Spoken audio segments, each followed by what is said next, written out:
Welcome to the Tech Egg. Don't get scrambled. Enjoy the video. You need a charged dual shock 4 and the target device ready. Hold PS and share together for about 3-5 seconds until the light bar flashes white. This puts the controller into Bluetooth pairing mode.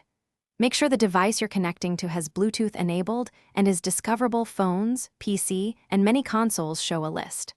Once done, position devices close, within 3-5 meters to avoid interference.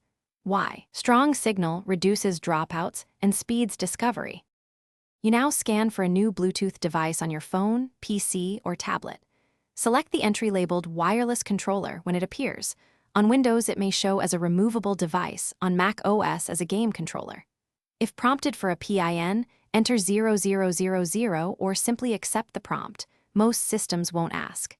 Make sure no other Ps4 controllers are actively paired nearby, otherwise the wrong unit can connect. If pairing fails, toggle Bluetooth off and back on, then retry. Once paired, verify the controller by opening a game, the device's controller settings, or a calibration app. Test buttons and sticks.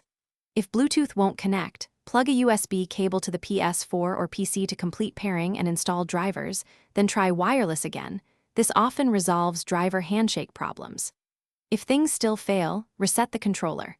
Press the small button in the rear pinhole for about 5 seconds with a paperclip, then repair. This clears stuck pairings and usually fixes stubborn issues. Thanks for watching. Consider subscribing if I helped unscramble your problems.